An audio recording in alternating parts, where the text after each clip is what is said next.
La clave de lo que enseño es que el liderazgo no es ser el primero, no es ser el manager. El management es fundamentalmente cómo haces avanzar las cosas. El liderazgo es fundamentalmente cómo hacer avanzar los hombres. Hombres que hacen avanzar cosas, evidentemente. Pero el liderazgo, la primera pregunta que viene a la cabeza del líder son la gente. Yo mismo, ¿quién soy? Mis empleados, ¿quién soy? ¿Y qué queremos hacer juntos? ¿Y cómo nos vamos a desarrollarnos?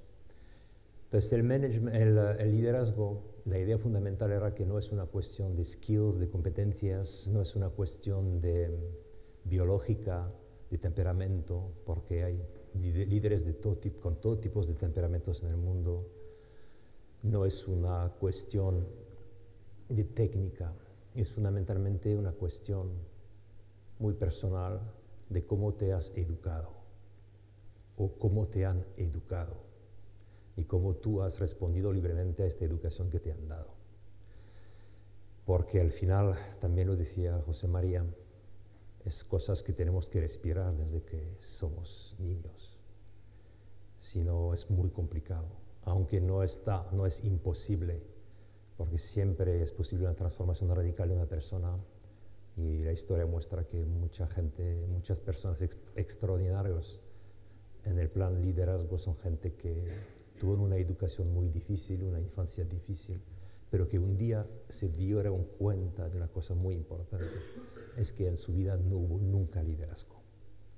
Y esta reflexión sobre sí misma, yo digo siempre a mis estudiantes, porque me vienen a ver estudiantes que han tenido vidas muy difíciles, y yo les explico que la familia es muy importante en el liderazgo, en la educación del liderazgo, y te vienen a ver de 10 personas, 9 que te vienen a explicar que no tienen familia. Entonces, si te vienen y te preguntan, entonces tú me dices que la familia es muy importante en el desarrollo de las capacidades del liderazgo de una persona, y yo no tengo familia. Me acuerdo de una estudiante rusa que vino a verme, 18 años, me decía, mira, mi padre yo no lo conozco, y mi madre yo prefiero no hablar de ella. Entonces, ¿qué voy a hacer de mi vida? ¿Qué es el liderazgo para mí? ¿Puedo yo desarrollarlo? Le explico que, claro, ella tenía todavía posibilidad de elegir sus amigas, y de este tema vamos a hablar después. Solamente quiero deciros aquí que no hay edad en la vida, no hay ninguna existencia, una persona que puede decir, mira, mi familia ha sido un desastre, entonces el liderazgo para mí no es posible. Conozco muchos ejemplos de personas que han hecho un cambio, una metanoia extraordinaria en su vida, y que se han cambiado, transformados en líderes extraordinarios, justamente porque se dieron cuenta de la falta absoluta de liderazgo en su vida, en su infancia, en su adolescencia, y tuvieron asco y empezaron a trabajar mucho sobre sí mismos. Y al mismo tiempo ves personas que han tenido familias muy bien constituidas, un papá, una mamá, un abuelo, una abuela, que les han dado mucho, y de manera que no se puede explicar. Esta persona crece, pero no sueña, no es un soñador, no tiene sentido de sus talentos propios, no quiere hacer cosas grandes por la vida, es medio muerto, y ha tenido todo que la familia podría ofrecer. Aquí es un secreto, el secreto de la libertad. Y no voy a hablar del secreto de la libertad hoy. Pero la idea fundamental que tenía, y me daba cuenta, es que el liderazgo es fundamentalmente cuestión de carácter, y que el carácter está hecho de virtudes, y que había que hablar mucho de virtudes y un poco menos de valores, porque los valores son cosas exteriores a ti mismo. Hay mucha gente que tiene valores muy altas, pero que por desgracia son incapaces de realizarlas. ¿Por qué? Porque no tienen las virtudes correspondientes, que son fuerzas que les permite conseguir estos valores. Tú puedes considerar que la familia es un gran valor para ti, pero eres medio borracho porque no practicas la templanza, y entonces es incapaz de casarte. Tú puedes considerar que la patria es un valor muy importante para ti, pero como no tienes fortaleza, estás totalmente incapaz de defender a tu propio país en caso de invasión. Tú puedes considerar Dios como un valor importante para tu vida, pero si no tienes prudencia, es decir, sabiduría práctica para discernir el bien del mal en cosas prácticas concretas de la vida ordinaria, olvídate de tu Dios, porque en la práctica no puedes vivir como un creyente.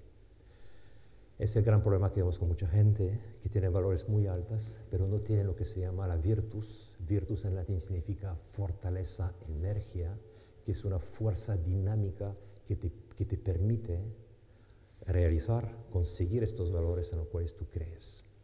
En el mundo moderno, especialmente en Europa, la gente tiene mucho miedo a hablar de virtudes porque piensan en otras cosas. Pero hoy vamos a hablar de virtudes, que es un valor muy especial.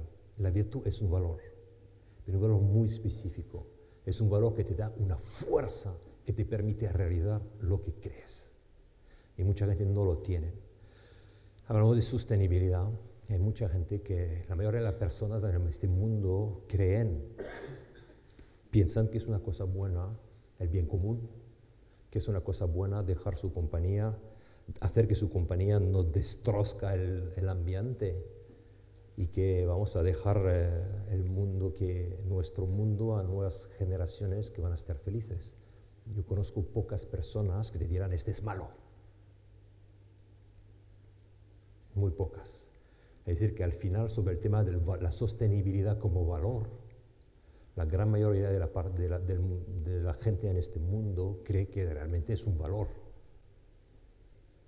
Pero el problema es que si la persona, siendo pequeño, siendo niño, no ha vivido esta comunidad de solidaridad con un hermano, una hermana, un padre, una madre, una abuela, tú le hablas de lo que es el bien común y te miras con ojos así. Es solidaridad, sostenibilidad, pero este hombre, siendo joven, no ha experimentado la sostenibilidad, la solidaridad mínima. Hay que darse cuenta, para una persona así, significa absolutamente nada. Son palabras bonitas, son valores, pero no lo ha experimentado a nivel de la virtud, porque no ha tenido la posibilidad de vivir la virtud sencilla, la virtud cardenal de la justicia, que es la virtud que hace que una persona de manera habitual, no al nivel de los valores, de manera habitual vive la solidaridad con los otros, porque desde joven ha aprendido a servir, a escuchar, a superar su egoísmo natural para servir a los otros que están a su alrededor. La destrucción de la familia hace totalmente imposible la sostenibilidad. Es clarísimo. Si no, te quedas al nivel totalmente ideológico de los valores muy altos, pero una incapacidad total de ponerla en prácticas. Se habla de educación, pero si la persona, siendo ya joven, no ha vivido estas cosas, no sabe lo que es, tú no puedes rehacer a esta persona. Cuando piensas en sostenibilidad y vuelves a mi sistema, que es un sistema en el cual voy a hablar un poco del sistema, el sistema de liderazgo es que hay 4 virtudes que llamamos habitualmente cardenales desde el siglo IV, que Platón, Aristóteles y antes de ellos dramaturgas llamaban las virtudes fundamentales, que son 4. Una que se llama la prudencia, que es la sabiduría práctica, la capacidad de tomar decisiones buenas, la capacidad de entender lo que está pasando en el mundo político, económico, humano, cultural, entender bien el contexto que exige de ti una decisión. Este se llama la prudencia, es la capacidad de tomar las buenas decisiones. Decisiones que corresponden a los datos, no decisiones ideológicas, correctas, no. Decisiones que corresponden a los factos, a los datos reales, concretos de la vida. La segunda virtud es la virtud de la fortaleza, que es la capacidad de mantener un curso preciso de acción. Tú has tomado una decisión, después hay que actuar en función de la decisión que has tomado. Aunque hay oposición, tú no haces paso atrás. Tú continúas porque sabes que es la buena decisión. Es la capacidad también de tomar riesgos. Después, la tercera virtud que llamamos cardenal es la virtud de la templanza, la maestría de sí mismo, la capacidad de dirigir sus pasiones y de utilizar estas emociones, esta energía que viene de las pasiones y ponerles en todas nuestras actividades. Este se llama la templanza, es la capacidad de dirigir, de someter las pasiones al espíritu, al corazón, a la mente y de utilizar, no destrozar, no suprimir, pero utilizar esta energía vital que nos viene de las pasiones para hacer el bien. Y después la justicia, que es la virtud de la comunicación. El ser humano no es solamente un ser individual, personal, es también un ser colectivo, es un ser social y necesita una virtud que ayuda a esta sociabilidad del hombre. Y esta virtud es la justicia, que hace que comunicamos los unos con los otros, que nos permite entrar en el corazón de otras personas. Es la virtud de la veracidad, que hace que no mentimos, intentamos decir la verdad siempre. Es la virtud de la empatía, que hace que escuchemos a la gente. Es la virtud que nos da la capacidad de misericordia, de perdonar a otras personas. Es la virtud que hace que amamos a los seres humanos de manera real y no de manera teórica. Es la virtud de la comunicación, es la virtud de la comunión, la virtud de la justicia. Piensa en las 4 virtudes estos y piensa en nuestro tema, que es el tema de la sostenibilidad. Te das cuenta que la sostenibilidad supone, para empezar, prudencia, la capacidad de entender que fuera de tu compañía hay un mundo. Hay un mundo en que hay que pensar en este mundo y las decisiones no puedes tomarlas si no piensas más que en tu propia compañía. Tienes que pensar en las consecuencias que todo esto tiene en el mundo entero. La fortaleza, porque cuando tú ves que es difícil mantener el ritmo de sostenibilidad, pero tú continúas yendo adelante, aunque hay una cierta presión económica y financiera que te dice, mira, no es muy bueno para los números. Si es así. Después, si tú cuando piensas también en sostenibilidad, piensas en términos de justicia, fundamentalmente de justicia. La virtud de la justicia te ayuda a pensar en el mundo y no pensar solamente en ti mismo. Entonces, no vivir la sostenibilidad es ser solamente injusto. Y es un problema de virtud, no de valor. Porque tú puedes decir, la sostenibilidad es un valor para mí, pero ser fundamentalmente injusto porque nunca has desarrollado la virtud de la justicia en ti mismo. Porque nunca has experimentado, nunca has tenido la posibilidad, o lo has tenido, pero no has querido voluntariamente o involuntariamente practicarla para dar a cada uno lo suyo. Este es un problema no de valores, un problema de virtud. La virtud es lo que eres tú. No es lo en que tú crees. ¿Quién eres tú? Este es el gran problema. No es en qué crees tú.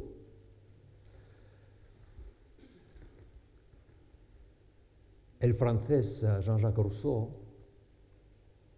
había dicho que no hay pecado original, que entonces el mal dentro del hombre no existe. El único mal es el mal social. Entonces que hay que descubrir un sistema político que hace que podremos resolver todos los problemas de la humanidad, porque no hay mal dentro del hombre. Diciendo esto, este hombre destrozó totalmente la idea de virtud, la idea de que hay que formar el carácter para poder superar una dificultad egoísta que tenemos todos en el fondo del corazón. Y el hombre moderno se ha cambiando en el homo politicus. Entonces no hay que educar, no hay que desarrollar sus talentos, no hay que desarrollar sus capacidades morales, espirituales. Hay solamente que descubrir el sistema mundial que va a resolver los problemas de la humanidad. Y vino Karl Marx y dijo, aquí lo tengo. Lo pusimos en práctica y el resultado es el archipiélago Gulag. Nuestro sistema de virtudes te dice hay que volver a las fuentes. Hay un mal cierto entre el hombre y la única manera de superar este mal no es a través de la política, no es creando el homo politicus, es ayudando a la gente a ser seres normalmente constituidos, es decir, con virtudes, y estas virtudes son parte de tu ser, no son superestructuras. No es lo que crees, es lo que eres tú, quién eres. Pero cuando has hablado de esos 4 virtudes cardinales y has visto la utilidad de esta virtud, de estas virtudes en todos los campos de la vida normal, de la vida ordinaria, porque una persona que no practica una de estas virtudes colapsa en términos de humanidad. Una persona que no puede tomar decisiones no correctas, pero buenas de manera habitual, este hombre tiene muchas dificultades para vivir, porque no capta la realidad de lo que pasa alrededor. Y entonces este hombre mejor que se queda en la casa con su madre.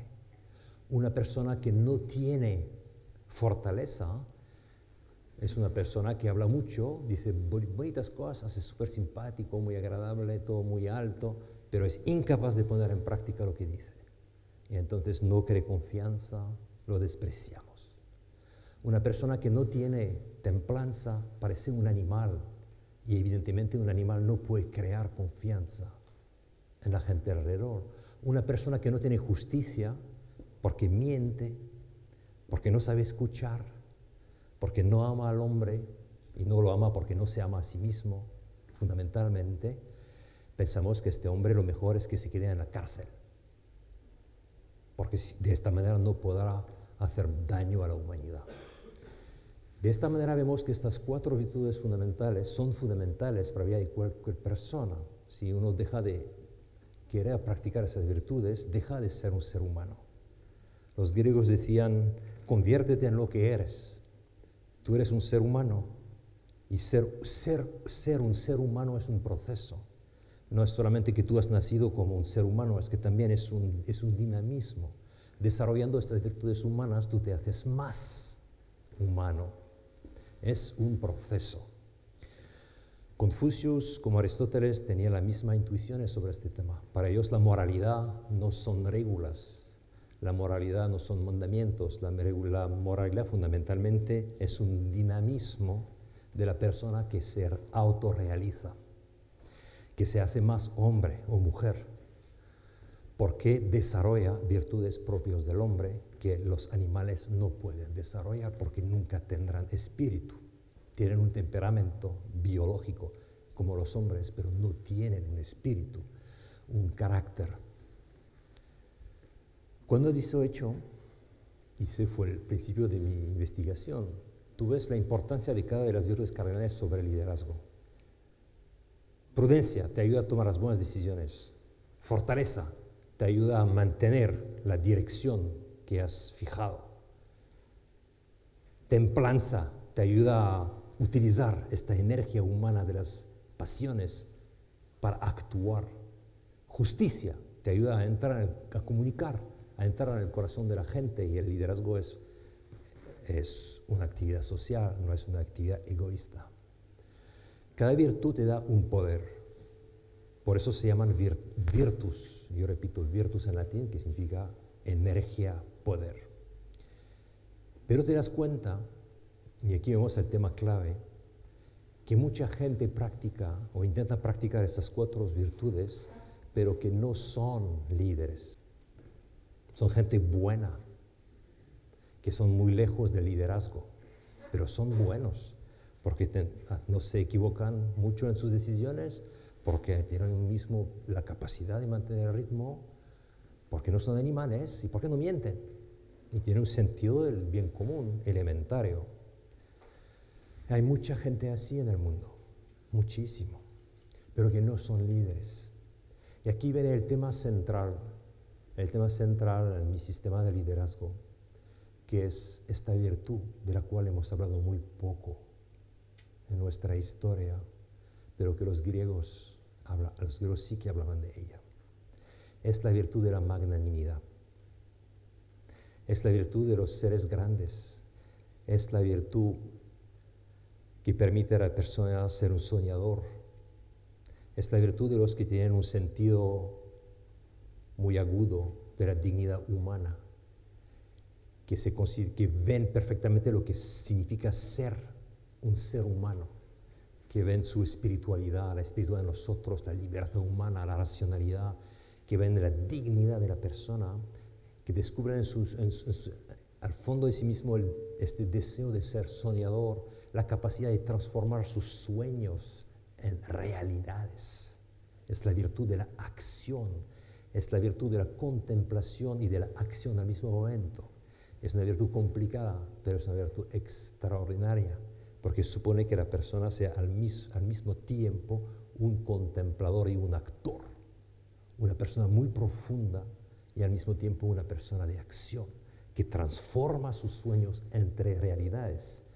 Una persona pequeña, un pusilánimo, sueña, pero sueña para gozar del sueño. Un magnánimo no sueña para gozar del sueño, sueña para poner en práctica el sueño. Son cosas muy diferentes.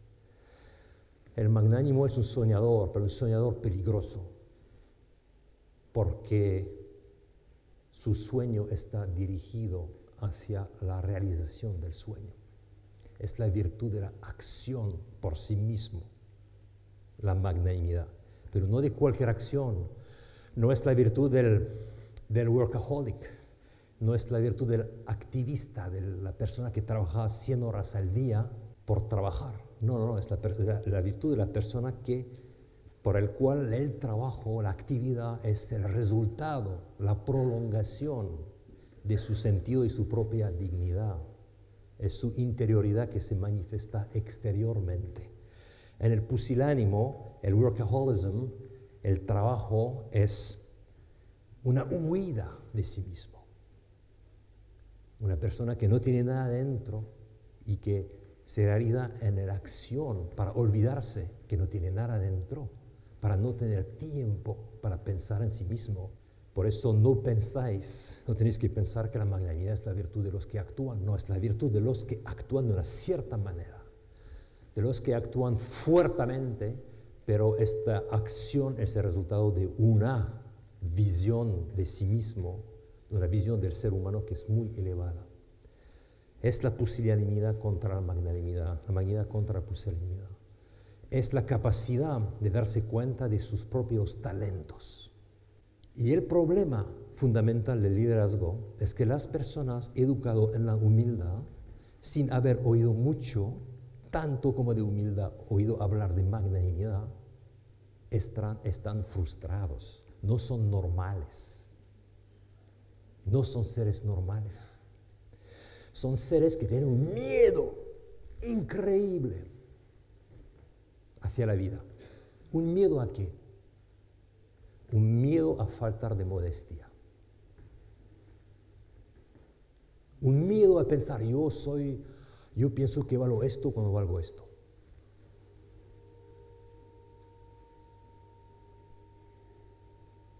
Hay millones de personas así, son buenos, practican las 4 virtudes, pero son muy lejos del liderazgo. Y para muchos de ellos hasta la palabra liderazgo es un pecado, porque hay que cool down.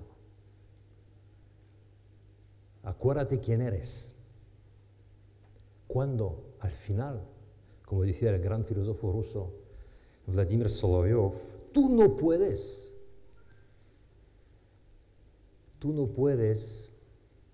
¿cómo dice en castellano? Tú no puedes sobreestimarte.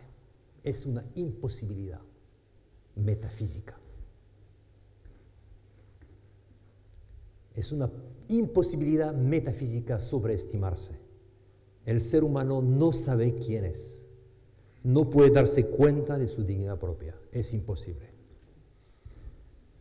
El ser humano es una cosa tan extraordinaria que muchas personas no se dan cuenta que con su humildad de garabato, su falsa humildad, están al final muy fuera de la verdad. Y así, aquí hay un problema grande, y ese problema yo diría central del liderazgo. Es el problema central del liderazgo, especialmente en nuestra civilización. Tú no puedes hablar de humildad 3 horas si no hablas 3 horas de magnanimidad. Porque estás frustrando, castrando a la gente con la que estás hablando. La persona tiene, un hombre, un chico o una chica joven tiene que poder hablar tranquilamente de sus talentos, en la verdad. Y si no es capaz a 10 años de ver más o menos cuáles son sus talentos reales, porque sus padres no le han ayudado, es un desastre. Es un desastre real, porque significa que ya estamos terminando por la magnanimidad con esta persona. Se va a quedar siempre humildica, modesta. Modesta, pero no es una modestia real, porque falta una humildad. C.S. Lewis, el gran escritor inglés, decía, donde hay verdadera humildad, no es necesario la modestia. La modestia es para los que no saben ser humildes, porque si no son insoportables. Pero una persona que es verdaderamente humilde, porque ve perfectamente sus defectos y perfectamente sus capacidades de acción, sus talentos, está en el buen camino. Y entonces puede hablar tranquilamente, con sencillez, de sus talentos, y no necesita modestia cuando habla de esto. Hay una escritora americana muy famosa, se llamaba Flannery O'Connor. En los años 30 escribía en América del siglo pasado. Y daba una conferencia como hoy. Y al final de la conferencia hay una persona que pregunta a Flannery, al final, ¿usted por qué escribe? Y Flannery miró a este hombre porque veía perfectamente dónde ella iba a ir y le dijo, yo escribo porque yo escribo bien. La gente alrededor se quedó un poco, qué falta de modestia. Esto en público mejor no decirlo. Ella estaba dándoles a esta gente una lección de magnanimidad. Estaba diciéndoles, yo conozco mis talentos. No son míos, son dones. Y gracias a Dios que los conozco, porque si no les conozco, no puedo multiplicarles. Y conociendo mis talentos de escritor, yo he trabajado mucho este talento. Y llegué a escribir bien, de manera que sea lisible, interesante, útil para el pueblo. Y esta es la misión de mi vida, ayudaros a través de mi arte. Es magnanimidad. Un otro muy magnánimo, que también sorprendió mucho el mundo, es el famoso Eric Liddell. Eric Liddell era un escocés que ganó a las Olimpiadas en Francia en el año 1926. Era pastor y soñaba de evangelizar a China. Y es verdad, al final de su vida se fue a China, evangelizó lo que podía y cayó muerto en un campo de concentración japonés en el año 45 en Manchuria. Eric Liddell. Pero cuando tenía 25 o 30 años se daba cuenta que corría muy rápido. Y decía a su mujer, antes de ir a China, yo me voy a París, a los Olympics. Y Liddell decía una frase muy simpática, con 4 palabras. God made me fast. Sencillísimo, pero es una teología extraordinaria. Es la fusión máxima de la humildad con la magnanimidad. Este hombre estaba totalmente consciente de su talento, de que corría muy rápido. Y al mismo tiempo estaba totalmente consciente de que este talento suyo no es suyo, es un don que ha recibido. Estaba consciente de que cuando tú construyes la torre de la magnanimidad, tienes que construir también los fundamentos de la humildad, si no la torre se destroza. Y es el drama que vemos en muchas personas que conocen sus talentos, que gozan de sus talentos, que construyen edificios extraordinarios, que tienen una popularidad monstruosa, una influencia en la juventud extraordinaria, y un día todo se funde. Porque estas personas no eran conscientes de que este talento no es suyo, es un don de Dios o de la naturaleza, pero es algo que han recibido para dar algo. Y Eric Liddell sí que lo tenía claro. God made me fast. Lo tenía claro. Flannery O'Connor lo mismo, lo tenía muy claro. Hay que reconocer su talento, hay que estudiar su talento, hay que conocerse mucho mejor. ¿Qué hago con mis estudiantes? Fundamentalmente con mis estudiantes, vamos a esto. ¿Tú quién eres? Hemos hablado de misión. Es fundamental la misión personal. Un joven te viene hacia ti en la universidad y me dice, Alex, ayúdame. Yo quiero descubrir mi misión. Y paso mucho tiempo con ellos para ayudarles, para darles direcciones para que empiezan a pensar qué podría ser misión en la vida. Y la primera respuesta, la respuesta que hay, la cosa número uno que tienen que hacer para descubrir su misión en la vida es fundamentalmente pensar, ¿quién soy? No cuál es lo que quiero hacer. Este no es una misión vital, lo que quiero hacer. La misión vital de una persona es ¿de dónde vienes? ¿Qué has recibido de manera muy particular de tu abuelo, de tu abuela? Abuelo dos, tus padres. ¿Quién soy? ¿Qué te han dado? A diferentes niveles, en plan de talentos, de capacidad de entender el mundo, capacidad cultural, todo lo que sea. Tu propia vida, tu propia existencia, hoy, ¿qué es? ¿Quién eres tú? Y después, ¿cuál es el problema que estamos viendo en la sociedad, o en tu país, o en tu familia, o en tu organización?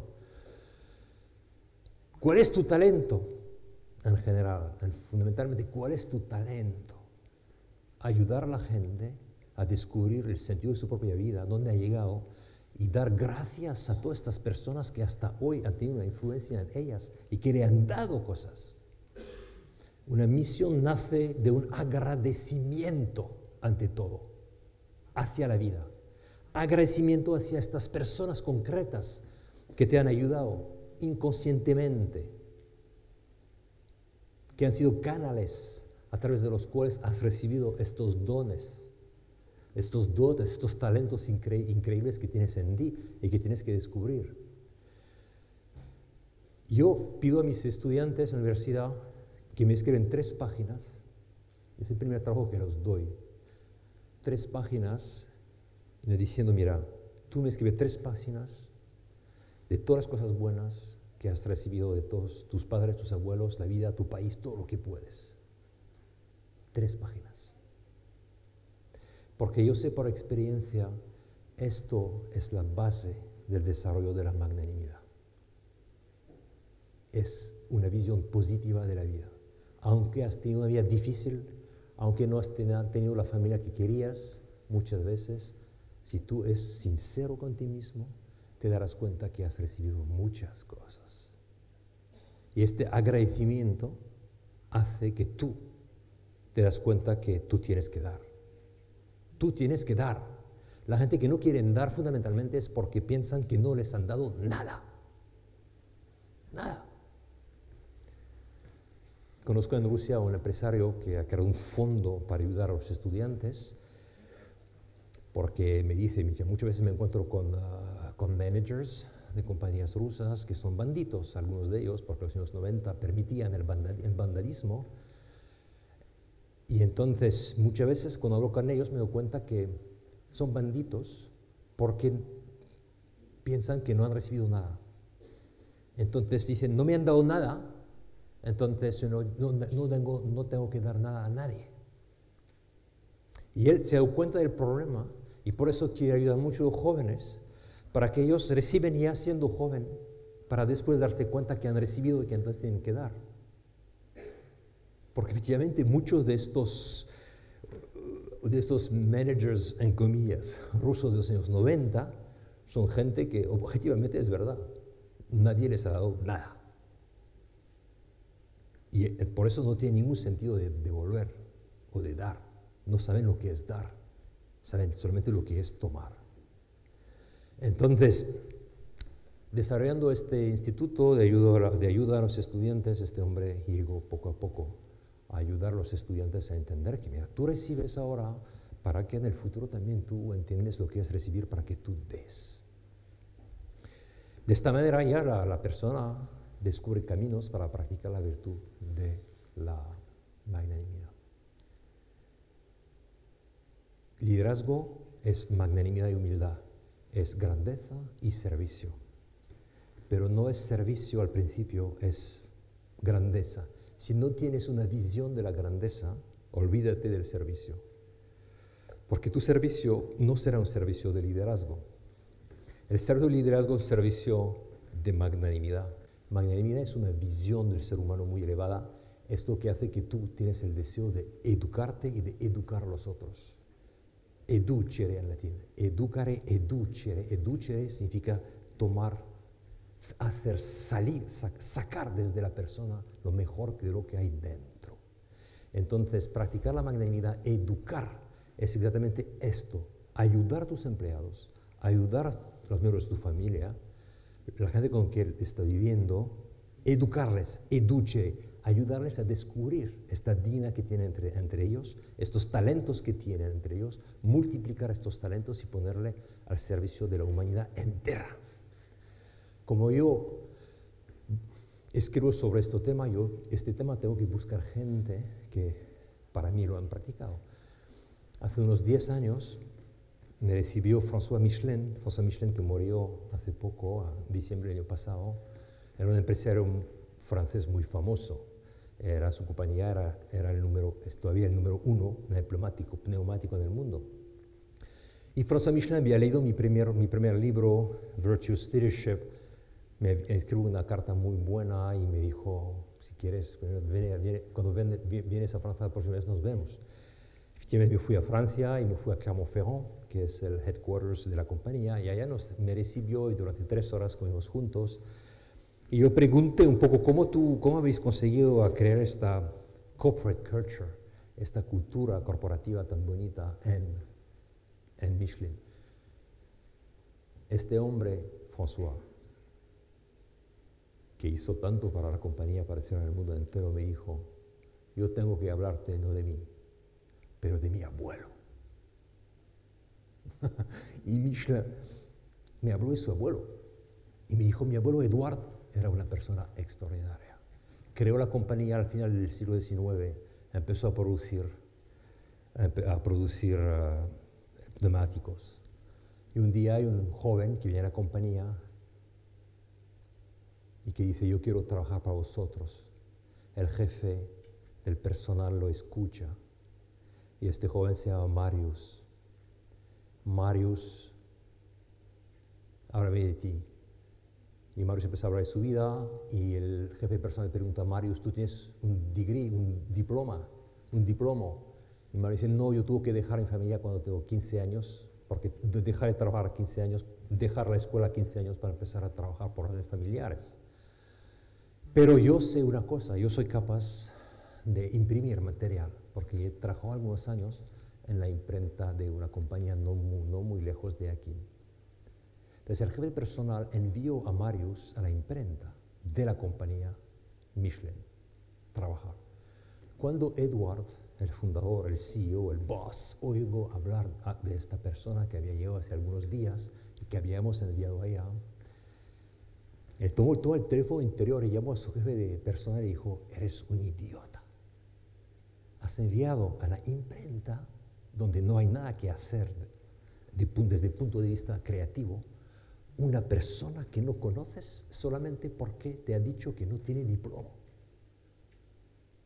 Es tremendo lo que has hecho. Acuérdate siempre de una cosa, hay que destrozar, hay que romper la piedra para descubrir el diamante que se esconde dentro. Destroza el tío, destroza a Marius, envíale en el servicio comercial de la compañía donde va a comprar y a vender material para el pneumático en los mercados internacionales. Allá descubriremos quién es este Marius y al final tomaremos la decisión de dónde Marius tiene que trabajar. Algunos meses después, Edouard Michelin descubre en la mesa de Marius una especie de regla de cálculo muy sencilla que Marius había inventado para convertir las currencies.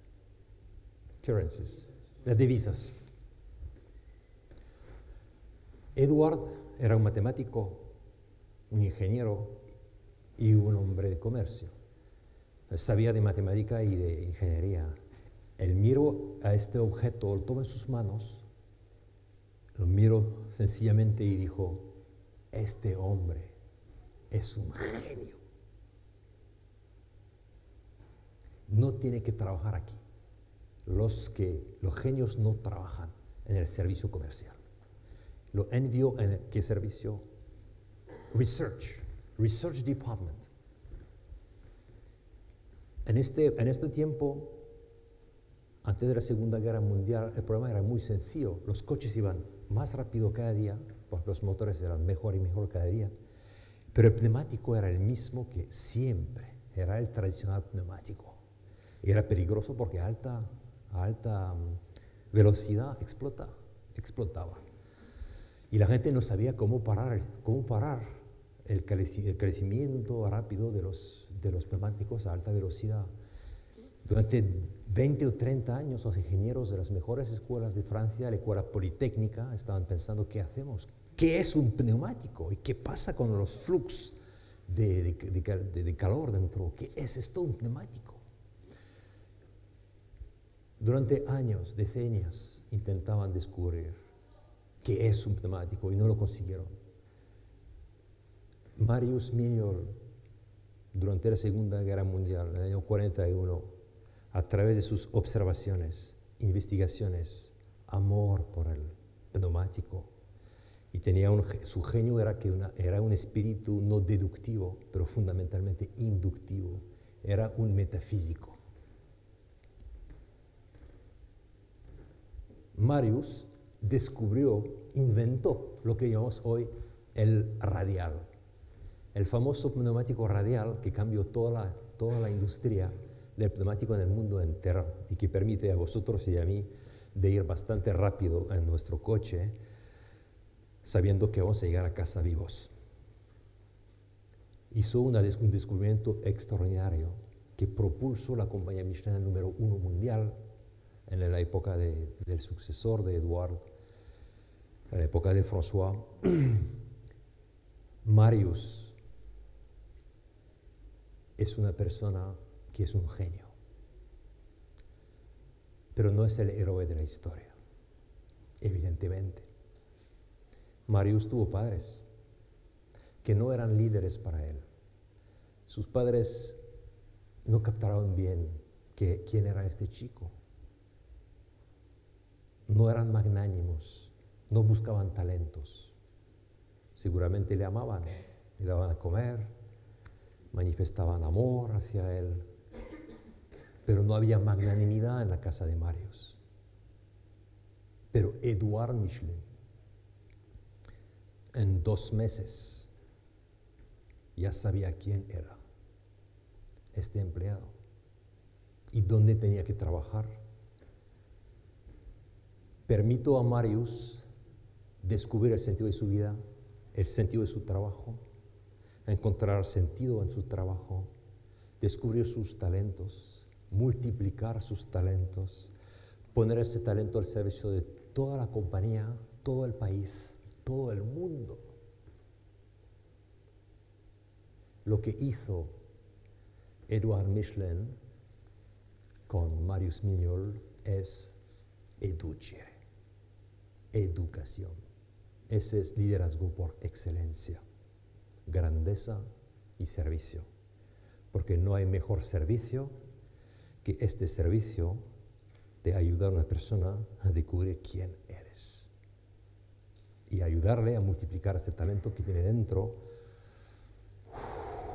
para poner ese talento al servicio de la humanidad entera y crear a través de esto una cultura de empresa que es muy sencilla.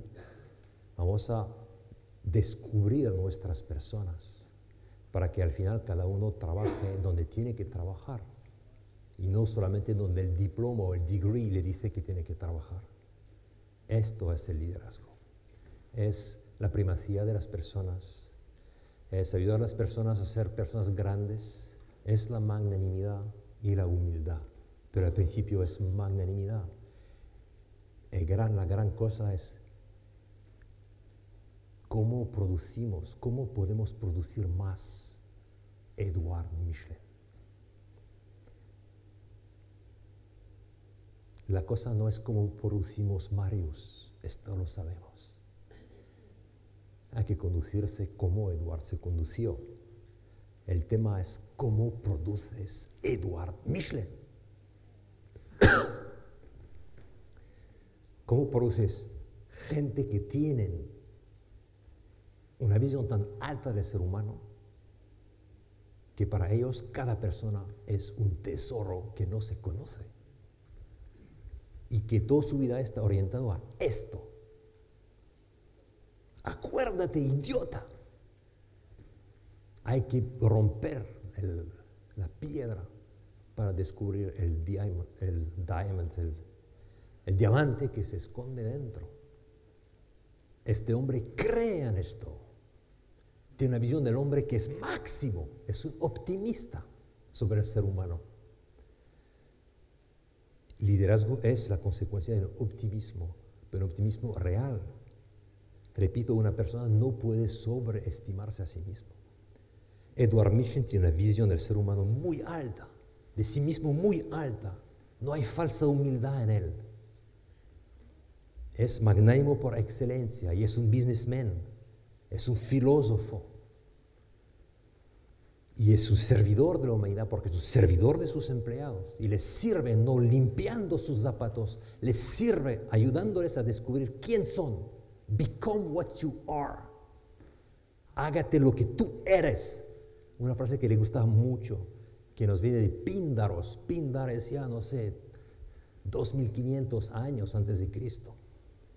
No son cosas nuevas las cosas de las cuales estamos hablando ahora. Son cosas muy viejas. Y la palabra virtud en griego se llama arete. La aretología es la ciencia de las virtudes, que es más antiguo que el mundo. Entonces, en mi sistema no hay, lo que es nuevo es la forma de presentarlo y la pirámide de presentación del sistema, pero el contenido, las nociones que utilizamos existen desde que existe el mundo de la literatura, desde que existe la Ilíada de Homer, existen estas palabras. Solamente hoy tenemos que redescubrirlos, empezar a pensar otra vez como pensaban esos grandes griegos, purificando un poquito todo esto por el judío-cristianismo que nos vino después y que nos ayudó a entender lo que era totalmente verdadero en estas intuiciones y lo que no lo era tanto. Y con esto llega a ese gran sistema en el cual tiene esas 4 virtudes cardinales, que son la base de la vida humana, pero que no son específicas del liderazgo, y en el cual, en el alto de la pirámide, tiene la magnanimidad y la humildad fraterna, que es la humildad del servicio, que son las virtudes específicas de un líder. Y ya ayuda a los jóvenes fundamentalmente a esto, tener una visión realista y magnanimidad de sí mismo, de su propia vida. Y con esto ya has desarrollado el núcleo que permite a esta gente pensar en términos de líderes. Muchas veces la gente nos dice: Alex, pero mira, los cristianos han sido excluidos del mundo, de la cultura, del business y de la política.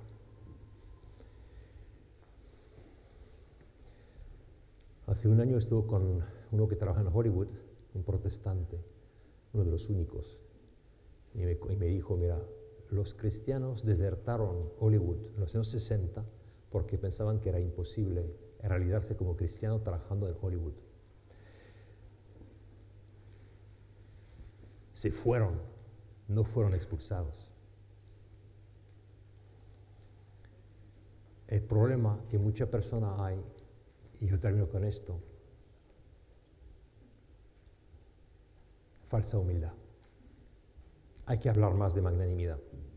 Y este es el moto, es la frase que quería pronunciar aquí, que me ayuda a mí mismo mucho a pensar, es: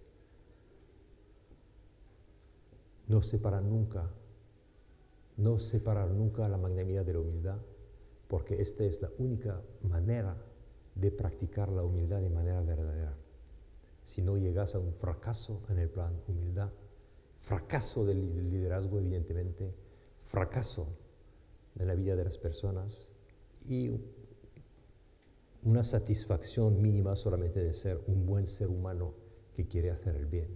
Pero el liderazgo no es esto. El liderazgo es hacer cambiar al mundo, producir cambios, transformarse a sí mismo y transformar a los otros. No es vivir del statu quo.